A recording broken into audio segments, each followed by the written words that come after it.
अभी हमने हिंदी की क्लास की 5 क्लासें हमारी हो गई हैं और जिसमें आपने 4 यूनिट तक पूरा आपका ऑब्जेक्टिव देख लिए, ठीक है ना?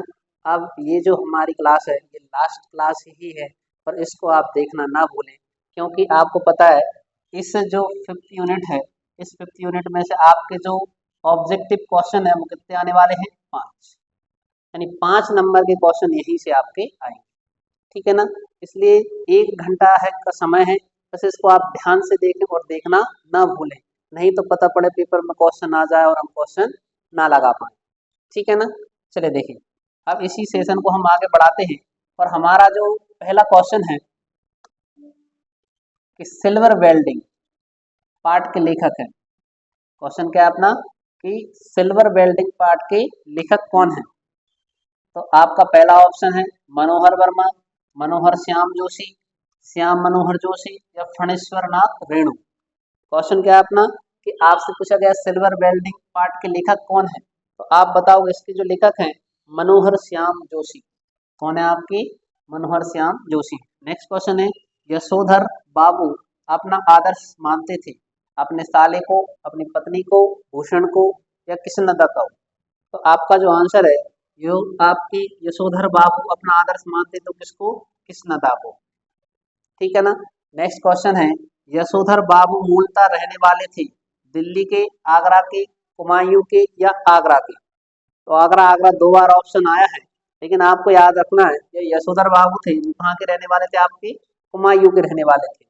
नेक्स्ट क्वेश्चन है यशोधर बाबू सर्वप्रथम किस पद पर नियुक्त हुए? बॉय सर्विस या क्लर्क या सहायक क्लर्क या सेक्शन ऑफिसर? तो आपको याद रखना है ये जो बने थे आपके सबसे पहले इनको जो पद मिला था वो बॉय सर्विस का था। किसका पद मिला था इनको? बॉय सर्विस का मिला था। यशोधर का पूरा नाम क्या है? यशोधर बाबू, है ना? एडी पंत या बीडी पंत या बायडी पंत या ओडी पंत? तो आपको याद रखना है यशोधर बाबू का जो पूरा नाम था वो बायडी पंत है। क्या नाम है इनका पूरा नाम? आप कहोगे बायडी पंत पूरा नाम था। नेक्स्ट क्वेश्चन है लेखक ने यशोधर बाबू को किशन दा का कौन सा पुत्र कहा है? तो आपको याद रखना है कि जो लेखक ने यशोधर बाबू को इनका जो पुत्र कहा है वो इनको कहा गया है कौन सा पुत्र? तो आपको याद रखना है मानस पुत्र कहा गया है। कौन सा पुत्र कहा है इन्होंने उनको? मानस पुत्र की संज्ञा उनको दी है। नेक्स्ट क्वेश्चन है यशोधर बाबू किस तरह के जीवन के पक्षधर थे? क्वेश्चन क्या है अपना कि यशोधर बाबू किस तरह के जीवन के पक्षधर थे? बनावटी, धार्मिक, मौज मस्ती या सादगी? तो आपको याद रखना यशोधर बाबू कैसे मौज मस्ती के थे? आपको सादगीपूर्ण जीवन के पक्षधर थे। यशोधर बाबू के विवाह की वर्षगांठ थी 20वीं, 25वीं, 30वीं या 40वीं? तो यशोधर बाबू की जो शादी की जो वर्षगांठ थी वो कौन से नंबर की थी? 25वीं थी, ठीक है ना? नेक्स्ट क्वेश्चन है यशोधर बाबू अपनी पत्नी तथा अपने बच्चों से चाहते थे पैसा, सम्मान, परंपराओं का पालन या मुक्ति? तो वो जो अपने बच्चों से चाहते थे वो क्या चाहते थे? सम्मान। मराठी भाषा में लिखी झूठ कहानी का हिंदी अनुवाद किया है श्याम मनोहर जोशी ने, ओम थानवी ने, केशव प्रथमवीर ने या एन फ्रैंक ने? तो आपको याद रखना है इसका जो आंसर है केशव प्रथमवीर ने। किसने किया? आपका केशव प्रथमवीर ने मराठी भाषा में लिखी जूझ कहानी का हिंदी अनुवाद किया है, ठीक है ना? नेक्स्ट क्वेश्चन है आनंद के मराठी अध्यापक का नाम था? आनंद के मराठी अध्यापक का नाम था रणवरे, बामन पंडित, नाभा, सौंदलाकर या दत्ताजी राव? तो आंसर इनका याद रखना है इनका जो मराठी अध्यापक का नाम था नाभा सौंदलगेकर, ठीक है ना? अब हमारा जो नेक्स्ट क्वेश्चन आता है कहानी का शीर्षक जूझ का अर्थ है। किसका अर्थ बताना अपनी? जूझ का अर्थ बताना है कि जूझ का अर्थ क्या है।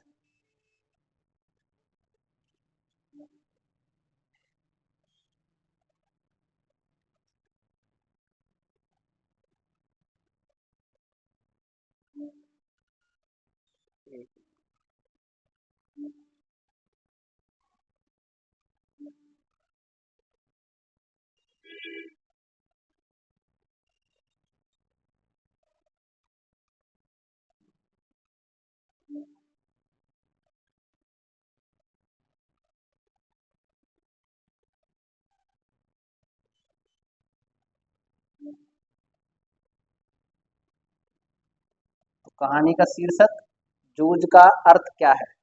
तो आप कहोगे संघर्ष, चालाकी, मेहनत या कठिनाई। बताइए जूझना मतलब हम समस्याओं से जूझ रहे हैं, मतलब इसका अर्थ क्या है? तो जूझ का जो अर्थ है वो आप बताओगे। जूझना मतलब क्या करना होता है? संघर्ष करना। नेक्स्ट क्वेश्चन है, जूझ रचना किस भाषा में लिखी गई है? तो जूझ जो रचना है अभी हाल हमने पढ़ा था, किस भाषा में लिखी गई है? तो ये जो लिखी गई है आपकी मराठी भाषा में लिखी गई। लेखक पढ़ना क्यों चाहता है? ज्ञान के लिए, नौकरी के लिए, विद्वान बनने के लिए या कवि बनने के लिए? तो लेखक पढ़ना चाहता किसके लिए? तो आप कहोगे वो पढ़ना चाहता है नौकरी। इसलिए पढ़ना चाहता है नौकरी के लिए। नेक्स्ट क्वेश्चन है, जूझ कहानी से लेखक की किस प्रवृत्ति का उद्घाटन हुआ? पढ़ने की प्रवृत्ति, कविता करने की प्रवृत्ति, लेखक प्रवृत्ति या संघर्षमय प्रवृत्ति का? तो इसका आपको आंसर पता हो तो जल्दी से बताइए। लेखक कि किस चीज में परिवर्तन आया? तो आंसर आया था आपको क्या? संघर्षमय प्रवृत्ति का। किस क्या हो गया था? जूझ कहानी लेखक किस प्रवृत्ति का उद्घाटन करते हैं? तो संघर्षमय प्रवृत्ति का। अतीत में दबे पांव पाठ के आधार पर कठोर किसके काम अता होगा? यानी क्वेश्चन है कि अतीत के दबे पांव पाठ के आधार पर कठोर सॉरी कोठार किसके काम आता होगा? सुरक्षा के लिए, धन जमा करने के लिए, अनाज जमा करने के लिए या पानी जमा करने के लिए? कोठार किसके लिए आता होगा? तो इसका जो आपका आंसर होगा अनाज जमा करने के लिए। कोठार किसके लिए आता है आपका? अनाज जमा करने के लिए इसका उपयोग किया जाता है। नेक्स्ट क्वेश्चन है अपना कि मोहनजोदड़ो सॉरी गलत लिख रहा है, ये लिख रहा है मोहनजोदड़ो हड़प्पा से प्राप्त नर्तकी की मूर्ति किस संग्रहालय में रखी है? यानी मोहनजोदड़ो से प्राप्त है ना मूर्ति को किस संग्रहालय में रखा? इलाहाबाद या इस्लामाबाद, लाहौर संग्रहालय, दिल्ली संग्रहालय या लंदन संग्रहालय? तो आपको याद रखना है मोहनजोदड़ो से प्राप्त जो नर्तकी की मूर्ति है उसको रखा गया आपका कहाँ पर? दिल्ली संग्रहालय। कहाँ पर रखा गया है? दिल्ली संग्रहालय। मोहनजोदड़ो के घरों में टहलते हुए लेखक ओम थानवी को याद आ गई कुलधरा गांव की, नागौर गांव की, भीनासर गांव की या धौलपुर गांव की? तो लेखक को जो कहाँ की याद आ गई थी? तो उनको जो याद आ गई थी अपनी कुलधरा गांव। नेक्स्ट क्वेश्चन है, सिंधु सभ्यता की क्या विशेषता है? सौंदर्य बोध, संस्कृति बोध, सभ्यता बोध या नागर बोध? सिंधु सभ्यता की जो आपको विशेषता याद रखना है वो है आपकी कौन सी? सौंदर्य बोध। ठीक है ना, क्योंकि आपको पता है विश्व की पहली नगरीय सभ्यता थी। तो नगर आपने देखा शहर वैसे ही सुंदर दिखते हैं आपको। अगला है मोहनजोदड़ो अपने समय में किसका केंद्र रहा था? मोहनजोदड़ो सभ्यता का, राजनीति का, व्यापार का या धर्म का? तो जो मोहनजोदड़ो रहा था उस समय सभ्यता का केंद्र बिंदु रहा था। नेक्स्ट क्वेश्चन है, सिंधु सभ्यता के सौंदर्य बोध को क्या नाम दिया गया है? राजपोषित, समाज पोषित, धर्म पोषित या व्यापार पोषित? इसको जो नाम दिया गया है उसको दिया गया है समाज पोषित। क्या नाम दिया गया आपका? समाज पोषित उसको नाम दिया गया है। सिंधु घाटी सभ्यता में कपास उगाए जाते थे, इसका क्या प्रमाण है? कपास के बीज, ऊन, सूती वस्त्र या गर्म कपड़ा? तो बताइए कपास उगाया जाता है, इसका जो आपका उदाहरण आपको याद रखना है वो था क्या आपका? सूती कपड़ा। तो उन्होंने अनुमान लगाया कि उस समय भी आपका कपास उगाया जाता था। नेक्स्ट क्वेश्चन है, लेखक के अनुसार मोहनजोदड़ो का नगर कितने हजार साल पूर्व का है? 1000 साल, 2000 साल, 3000 या 5000? तो ये जो इसका अनुमान लगाएगा लगभग में हम बताते कितने साल पुराना है? 5000 साल पुराना है।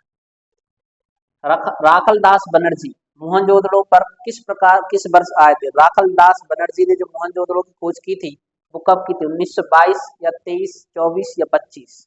तो आपको याद रखना है राखल दास जो बनर्जी हैं उन्होंने मोहनजोदड़ो की खोज की थी। कब की थी? तो आप बताओगे 1922 में। जी हिस्ट्री के क्वेश्चन का याद रखना, चाहे 12वीं क्लास वाले हो चाहे कंपटीशन वाले, आपको याद रखना मोहनजोदड़ो की खोज किसने की थी? राखल दास बनर्जी ने। कब की थी? 1922 में। नेक्स्ट क्वेश्चन है, आप लोगों की देखा देखी सेक्शन की घड़ी भी हो गई थी सुस्त या गतिशील?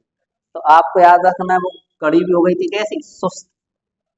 नेक्स्ट क्वेश्चन है, सिरवल वेल्डिंग के कथानायक को अपना आदर्श मानते थे, किसनदा को या गिरीश को? तो हमने अभी आज पढ़ा था जिसको मानते थे वो किसनदा को। नेक्स्ट क्वेश्चन है, मनोहर श्याम जोशी का जन्म में हुआ था 9 अगस्त या सन 1933 को, या फिर आपको राजस्थान के अजमेर, या फिर 15 अगस्त 1940 को राजस्थान के अजमेर में 9 अगस्त को हुआ था या 15 अगस्त को हुआ था, यह आपको बताना है। तो इसका जो आंसर होगा आपका, इनका जो जन्म हुआ था वो हुआ था 9 अगस्त 1933 राजस्थान के अजमेर, यानी फर्स्ट ऑप्शन आपका सही हो जाएगा। किसनदा ने यशोधर बाबू को उधार भी दिए थे 100 रुपए या 50 रुपए। इन्होंने जो उनको रुपए दिए थे वो कितने रुपए दिए थे आपके? 50 रुपए। सिल्वर वेल्डिंग में भूषण ने अपने पिता को उपहार में दिया ऊनी ड्रेसिंग गाउन या फिर ऊनी स्वेटर। तो इन्होंने जो गिफ्ट में दिया था उनको दिया था क्या? ऊनी ड्रेसिंग गाउन। क्या दिया था अपने पिताजी को? ऊनी ड्रेसिंग गाउन उन्होंने गिफ्ट में दिया था। नेक्स्ट क्वेश्चन है अपना कि सिल्वर वेल्डिंग, क्वेश्चन क्या है अपना कि सिल्वर वेल्डिंग कहानी में प्रमुख पात्र यशोधर पंत यानी बायडी पंत की शादी के का वर्णन मिलता है 25वीं सालगिरह का या 45वीं सालगिरह का? तो ये तो हमने ऑब्जेक्ट में भी पढ़ा था, कौन सी सालगिरह का वर्णन मिलता है? तो आप बताओ 25वीं सालगिरह का वर्णन इनको मिलता है।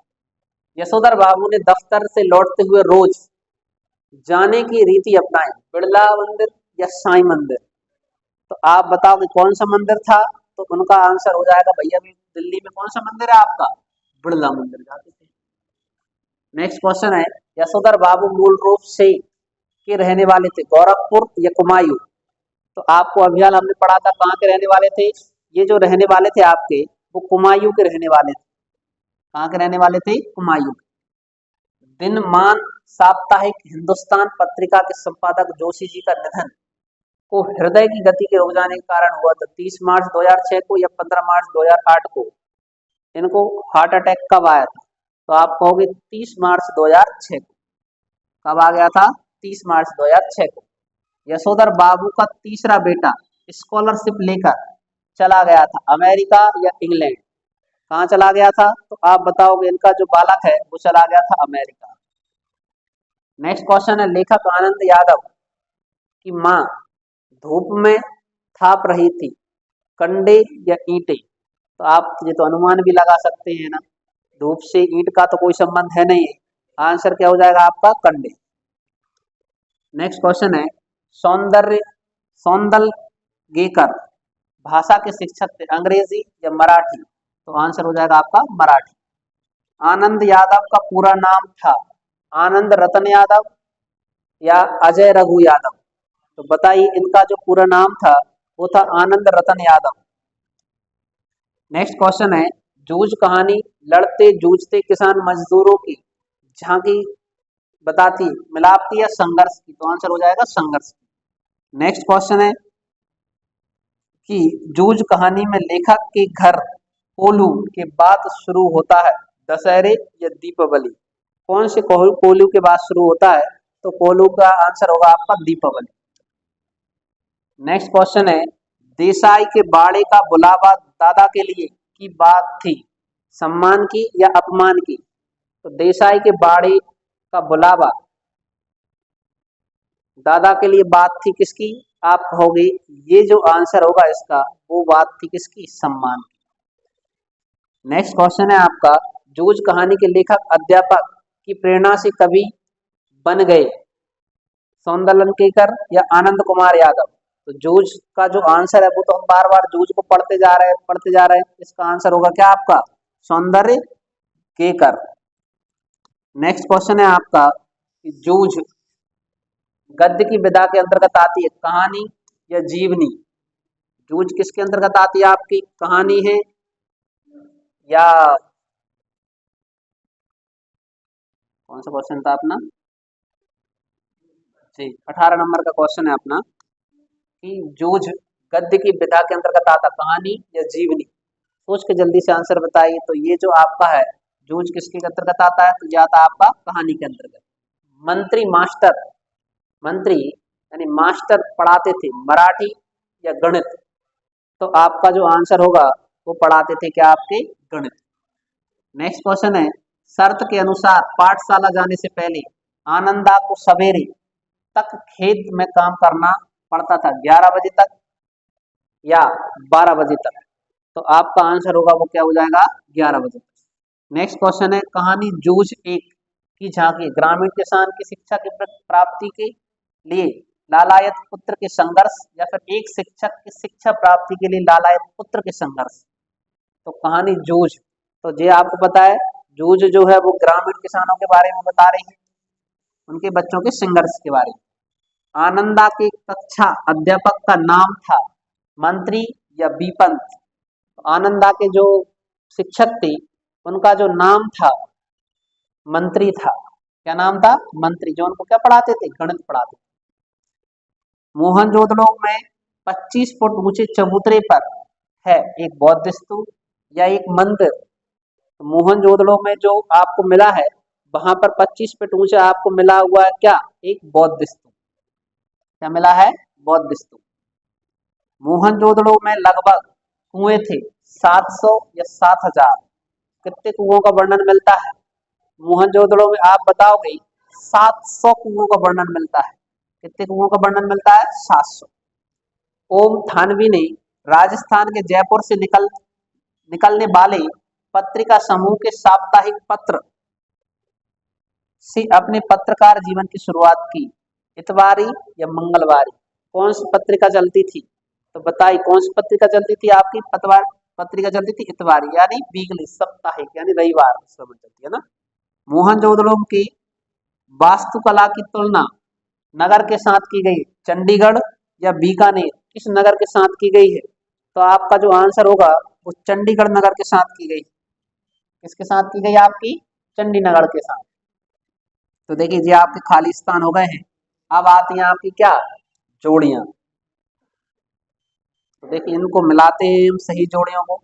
आनंद यादव, आनंद यादव कौन थे, आनंद यादव के बारे में बताओगे आप। आनंद यादव से ही संबंधित है, किससे, जूझ से। किसंदा, किसंदा कौन है, बताइए। दूसरा जो किसंदा, किसंदा कौन है आपकी, किसंदा जो थे वो कैसे थे, कंवारे थे। अगला जो है आपका मंत्री नामक मास्टर, क्या थे, कक्षा अध्यापक। सबसे ऊंचा चबूतरा किसका है, बौद्ध स्तूप। ठीक है ना। अब देखिए ये हो गए आपकी। अब आती है आपकी नेक्स्ट जोड़ी आती है सिल्वर वेल्डिंग। क्या क्वेश्चन है आपका, सिल्वर वेल्डिंग किससे संबंधित है। सिल्वर वेल्डिंग जो है आपके, ये एक यात्रा वृतांत। जूझ, जूझ क्या है, तो जूझ के बारे में आप बताएंगे। ये एक लंबी कहानी। अतीत में दबे पांव, अतीत में दबे पांव, ये मराठी साहित्यकार या उपन्यास के अंश हैं। तो आप कहोगे अतीत में दबे पांव क्या है जी, उपन्यास के अंश हैं। डॉक्टर आनंद यादव, ये कौन थे आपके, मराठी साहित्यकार। अब नेक्स्ट आता है आपका मनोहर श्याम जोशी। मनोहर श्याम जोशी ये किससे संबंधित है, मनोहर श्याम जोशी जो है आपके, ये 5:25 से संबंधित है। किससे संबंधित है आपके, 5:25। नेक्स्ट क्वेश्चन आता है आपका कि पुरानी दीवार घड़ी, सॉरी ये तो गलत हो जाएगा। पुरानी दीवार घड़ी कितना समय बता रही थी आपकी, 5:25। ठीक है ना। और दूसरा जो हो जाएगा आपका कि 5 में, 5 में क्या हो गया था, बैठने लगा। मोहनजोदड़ो और हड़प्पा, है ना। श्याम मनोहर जोशी, गैस वेल्डिंग या सिल्वर वेल्डिंग के नाम से इसको अपन बता सकते हैं। ठीक है ना, तीसरी जोड़ी हो गई आपकी। अब फोर्थ नंबर की आती है। फोर्थ नंबर की देखिए उन्होंने क्या कहा है,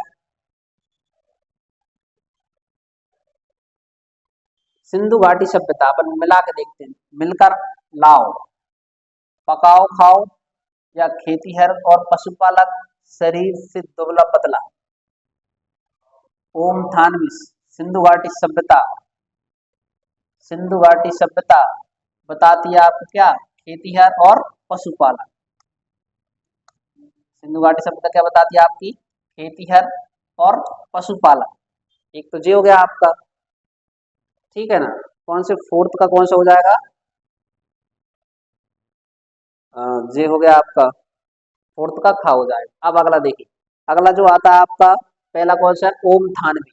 ओम थानवी किससे संबंधित है आपकी, पकाओ खाओ, मिलकर खाओ, मिलकर लाओ का क्या हो जाएगा आपका, तो जो मिलकर लाओ का होगा आपका वो होगा आपका दूसरे का, एक मिनट रुक जाओ यार, थोड़ा सा जी अपोजिट चल रहे हैं आपके। इसमें अपन बताएंगे किसके बारे में, फर्स्ट का ऑप्शन जो हो जाएगा ओम थानवी, ये किससे संबंधित है, अतीत में दबे पांव। मिलकर लाओ, मिलकर लाओ, मिलकर लाओ क्या हो जाएगा आपका, मिलकर लाओ पकाओ खाओ। बसंत पाटिल, कौन सा आपका, बसंत पाटिल। तो बसंत पाटिल कैसे, शरीर से दुबला पतला था। सिंधु घाटी सभ्यता यानी खेती और पशुपालन। तो देखिए ये जो प्रश्न बैंक थी इसमें जोड़ियां गलत मिलाई गई, ठीक है। तो कुछ चीजें कहते हैं किताबों के भरोसे भी अपने नहीं बैठना है। अब देखिए, अब हमारे आते हैं एक वाक्य में उत्तर, क्या आते हैं आपके, एक वाक्य में उत्तर आते हैं। तो जल्दी जल्दी इनको भी आपको इनके आंसर देना है, ठीक है ना। पहला है किशनदा का वास्तविक नाम था, किशनदा का वास्तविक नाम क्या था, कृष्णानंद पांडे। क्या नाम था, कृष्णानंद पांडे। दूसरा है यशोधर बाबू ने मैट्रिक की परीक्षा किस स्कूल से पास की थी, तो आंसर याद रखना है रेमजे स्कूल अल्मोड़ा। कहाँ से प्राप्त की थी, तो आप कहोगे रेलमी, सॉरी कौन सा हो जाएगा आपका, ये होगा रेमजी, रेमजी स्कूल अल्मेड़ा।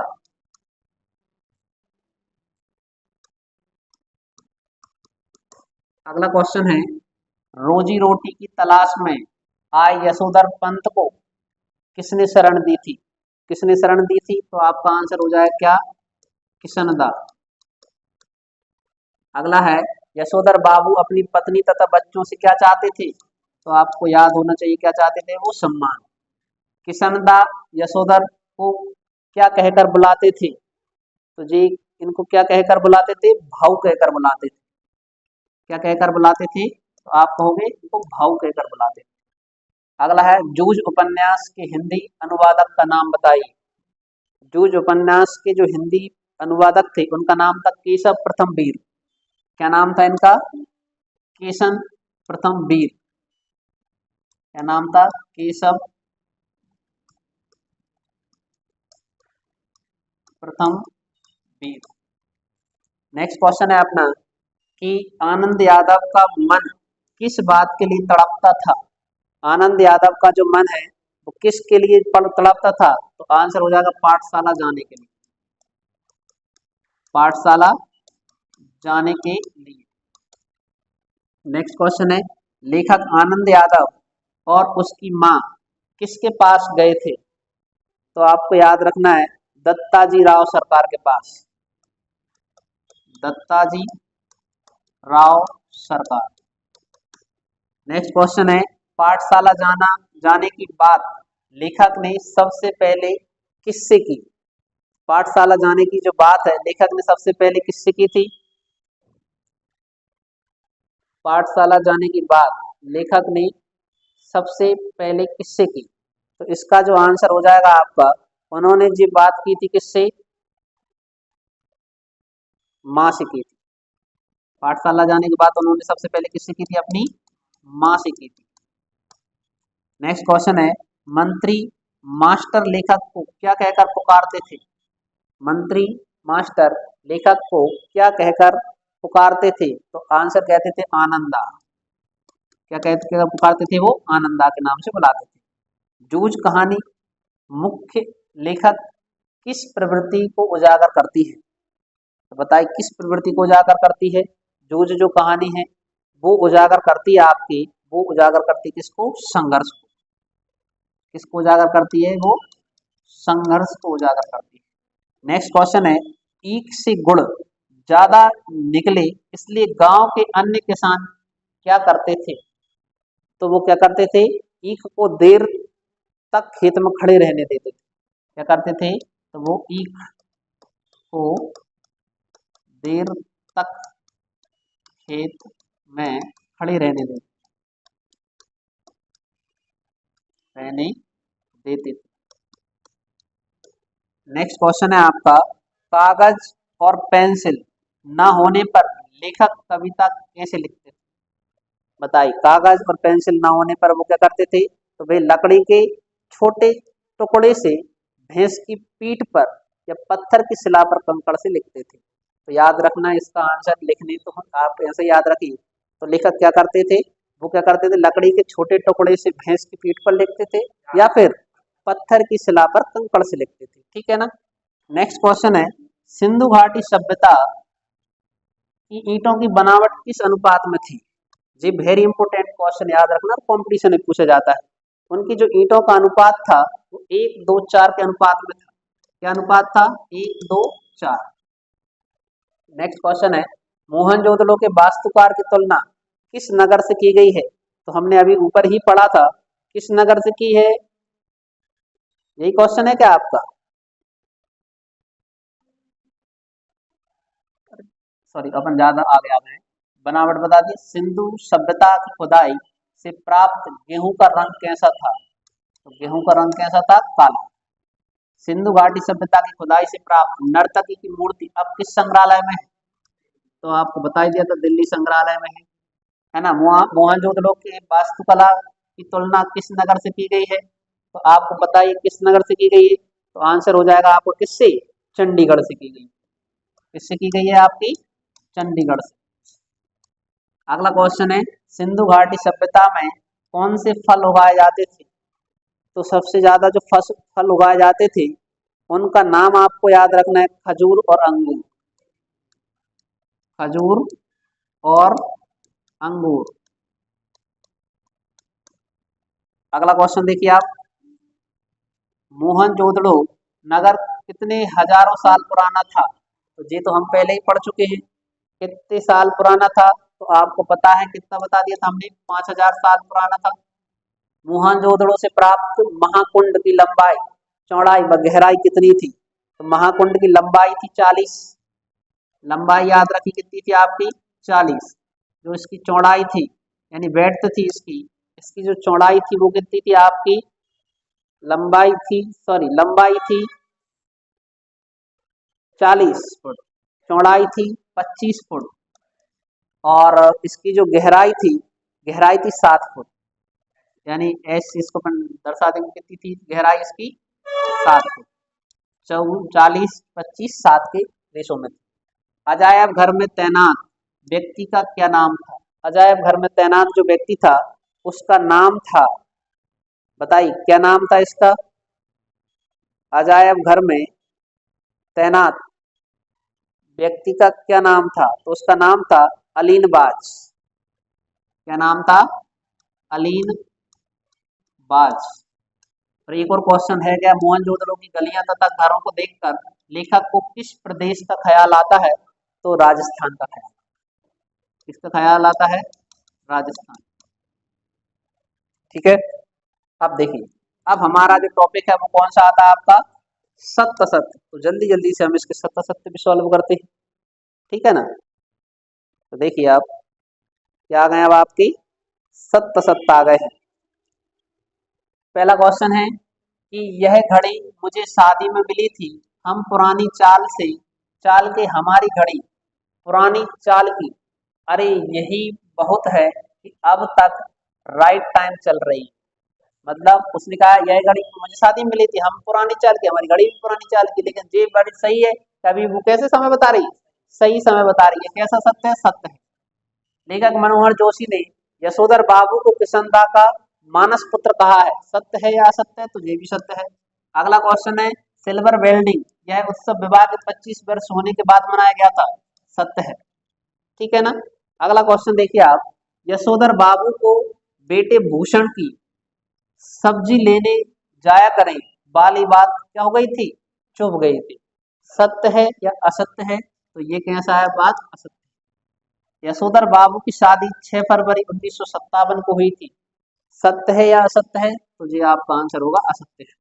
यशोधर बाबू की पत्नी अक्सर बच्चों का ही साथ देती थी, सत्य है या असत्य है? तो ये कंडीशन कैसी है? सत्य है। यशोधर बाबू गोल मार्केट से सेक्रेटेरिएट तक स्कूटर से आते जाते थे, सत्य है या असत्य है? तो ये आंसर हो जाएगा आपका असत्य है। श्री मनोहर श्याम जोशी को साहित्य अकादमी पुरस्कार से सम्मानित किया गया था, बताइए क्वेश्चन सत्य है या असत्य है? तो आंसर हो जाएगा आपका सत्य है। नेक्स्ट क्वेश्चन है कि यशोधर बाबू जीवन में मौज मस्ती के पक्षधर थे, सत्य है या असत्य है? बताइए, ये तो आपका आंसर कैसा हो जाएगा? असत्य हो जाएगा। यशोधर बाबू ने पजामा कुर्ते पर ऊनी ड्रेसिंग गाउन पहना, सत्य है या असत्य है? तो इसका जो आंसर है वो सत्य है।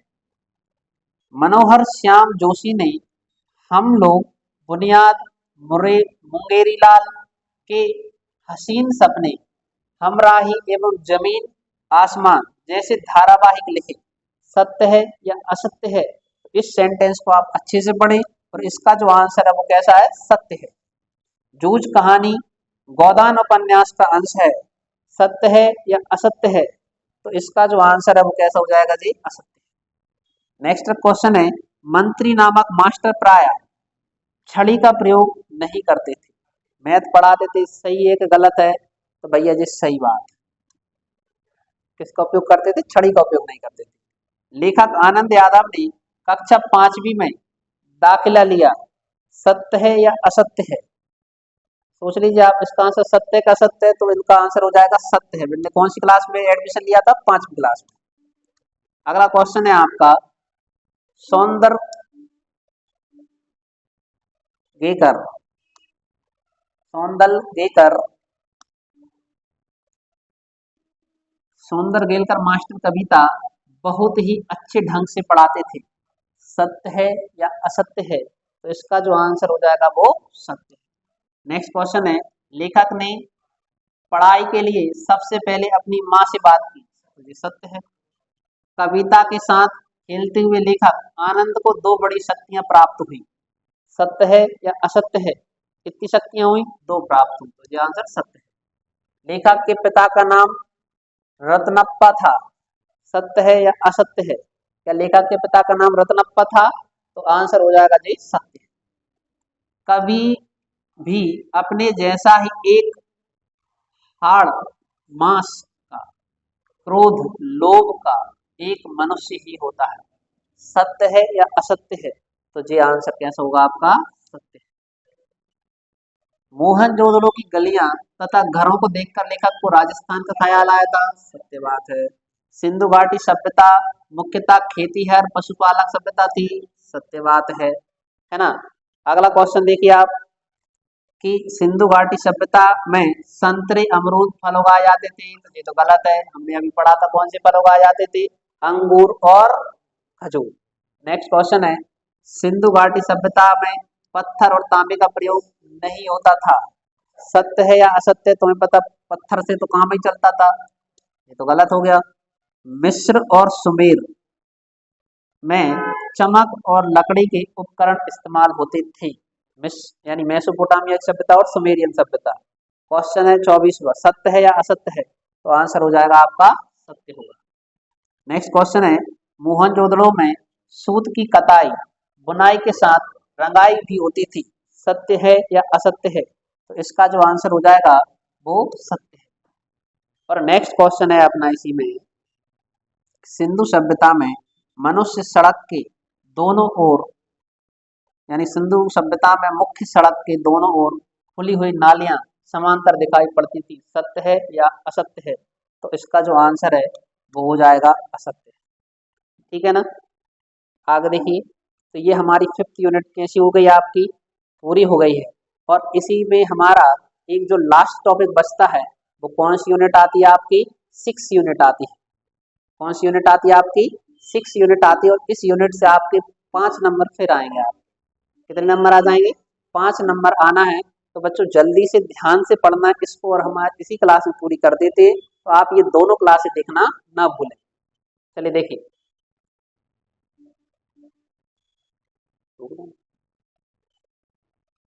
रोक देना।